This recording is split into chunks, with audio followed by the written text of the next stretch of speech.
Hallo und herzlich willkommen auf Epic. Heute bei uns die Kühn Mündungsbremse.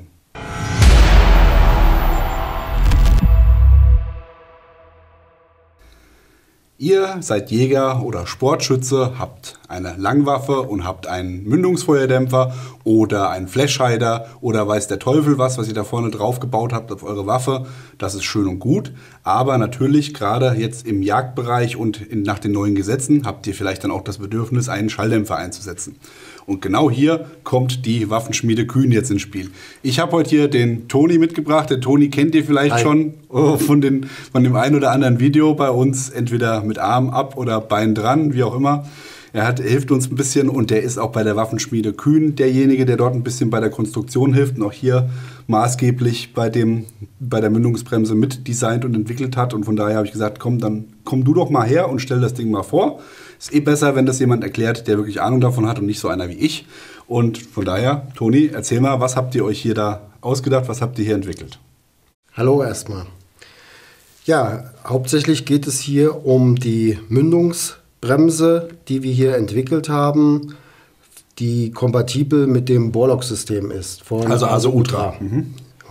Das ist die Idee hinter der Sache ist, dass wir als Jäger verschiedene Waffen haben und diese Waffen haben verschiedene Mündungsgewinde und diese Schalldämpfer zum Beispiel bei ASE Ultra sind jetzt auch nicht immer unbedingt die günstigsten und um mit einem Dämpfer auf mehreren Waffen arbeiten zu können, gibt es also quasi dieses Borlock-System.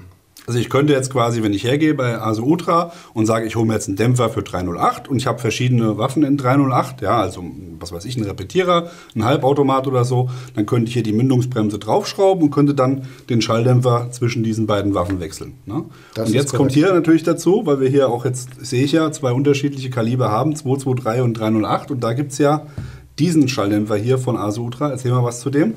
Das ist der sogenannte Low-Pressure-Dämpfer. Dieser Dämpfer ist also eine Art Multikaliber, ist ausgelegt für das Kaliber 308, kann aber auch für die 5.56 geschossen werden. Und das ist natürlich sehr interessant, weil man wirklich zwei verschiedene Waffensysteme sogar, einmal ein Selbstlader, einmal eine Repetierwaffe, einmal in 308, einmal in 5.56. Und man kann diesen Dämpfer für beide Waffen verwenden. Und da ist natürlich jetzt die Dämpfleistung wahrscheinlich nicht so hoch bei 223 dann, aber gut, man hat auf jeden Fall eine Dämpfleistung at least, sage ich mal. Und das ist natürlich hier eine coole Sache. Für welche Gewinde gibt es die denn? Also beziehungsweise für welche Waffensysteme oder für welche Gewinde kann man denn die Mündungsbremse bei euch bekommen? Also wenn ich noch kurz nochmal zurückgehen darf, und zwar dieser Dämpfer, richtig, er hat nicht die Leistung, ist aber für einen Jäger, der auf dem Hochstand sitzt und dort schießt, ist das die Dämpfleistung sekundär. Und von daher, es reicht, diese geringere Dämpfleistung reicht vollkommen aus. Die Gewinde hierfür sind die üblichen Gewinde, das ist in dem Fall M14, 15 und M18 mal 1. Dann das typische 1,5 mal 28 und das 5,8, 24. Okay. Das sind also so die üblichen Gewinde. Ja. Und in dem Fall, weil wir selber die Hersteller sind, und dann ist natürlich auch die Möglichkeit, auf Anfrage auch Sondergewinde, genau, okay, cool. Exotische Gewinde dann herzustellen. So, jetzt habe ich ja am Anfang gesagt, das ist auch für Sportschützen interessant. Das ist jetzt natürlich mit dem Schalldämpfer nicht der Fall, das ist ja klar, die sind ja nicht erlaubt für Sportschützen, aber eine Bremse ist für einen Sportschützen erlaubt.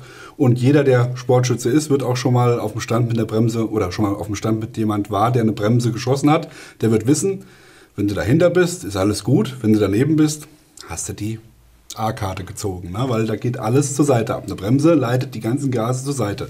Sieht man auch hier schön bei den Bremsen, das geht hier alles zur Seite. Ja? Und genau dafür gibt es die sogenannten Blasdeflektoren. Ja? Und da habt ihr auch 2 Stück hier mit dabei, beziehungsweise mit dabei ist ja alles einzeln. Aber also es ist eine Produktfamilie, die wir hier zusammengestellt haben, die besteht aus einem Dämpfer, einer Schutzmutter, die man separat dazu bestellen kann. Und dann haben wir hier 2 verschiedene Blasdeflektoren. Der eine hier, der ist also unserer Slim. Der ist für Jäger vielleicht interessant. Den kann man sich also in die Hosentasche stecken, wenn man mal vielleicht 1 oder 2 Schuss machen möchte, einen Kontrollschuss machen möchte. Ist das sehr interessant. Wenn man, oder ein Sportschütze zum Beispiel, durch das geringe Gewicht wird auch die Trefferlage nicht deutlich verändert. Wir haben hier den etwas größeren, der ist etwas effizienter, der gibt mehr Gas nach vorne raus, schneller, ist natürlich auch durch seine Masse mehr belastbar und hat aber auch vom Gewicht her, der wiegt ja um die 200 Gramm, ne? Das korrekt. ist dann schon nah an einem Schalldämpfer dran, das heißt, man hat auch ungefähr das gleiche Gewicht dann, zumindest jagdlich dann. Ja. Also man hat eine Veränderung, ja, also das ist, jeder kennt das wahrscheinlich, einmal mit und einmal ohne Dämpfer zu schießen, da verändert sich die Treffpunktlage. Hier kann man das etwas reduzieren damit und wichtig dazu zu sagen ist, diese Blasdeflektoren haben keine Sicherung, so wie normalerweise bei dem Borlock-System. Da gibt es ja diese Sicherung. Diese Blasdeflektoren sind nur für die temporäre Anwendung. Das heißt, man ist auf dem Stand, wo man eventuell jemanden neben sich schießen hat. Oder muss halt immer nachkontrollieren, dass sich das Gelände nicht löst. Also nach ein paar Schüssen sollte man mal prüfen, ob der noch festsitzt. Ja, okay.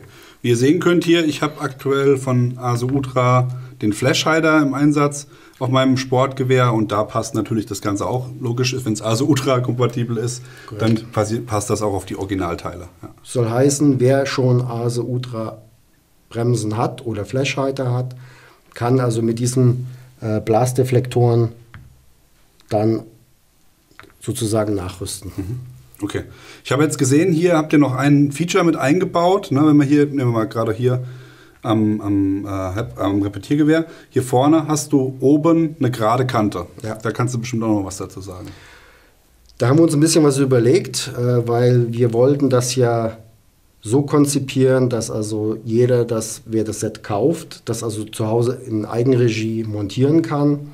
Und aus eigener Erfahrung haben wir halt festgestellt, es ist unter Umständen viel cleverer, wenn man die Schlüsselweite oben anbringt.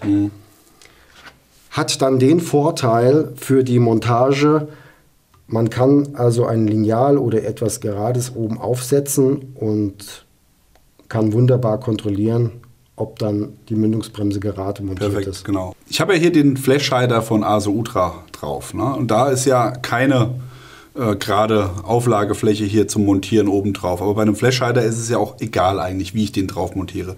Kannst du vielleicht gerade noch mal kurz für die Leute, die es nicht wissen, erklären, warum das so wichtig ist bei einer Bremse, dass die ausgerichtet ist? Hier ist natürlich wichtig, die Bremse hat verschiedene Gasausgänge. Die sind einmal seitlich und die gehen einmal nach oben. Die seitlichen sind hauptsächlich dafür da, um den Rückstoß zu dämpfen und die nach oben liegenden sind dafür, um den Hochschlag etwas zu dämpfen.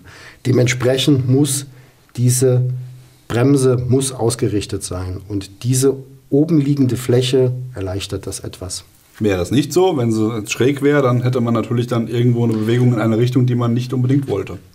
Also schräg bei ASO Ultra zum Beispiel oder anderen Herstellern sind einfach die Schlüsselweiten an den Seiten dran. Das heißt also, wenn ich hier mal kurz ein Lineal nehme, dann könnte ich mich hieran ausrichten. Und wir haben halt horizontal ist einfacher, definitiv. Genau, wir haben einfach gesagt, so ist es einfacher.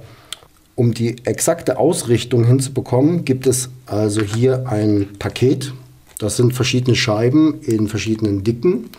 Und das Gewinde hier zum Beispiel bei 15×1 hat man also genügend Scheiben, um den Dämpfer erst einmal mit der Hand so anzuziehen, dass man ca. 5 bis 10 Grad vor OT steht und der Rest wird dann nachgezogen.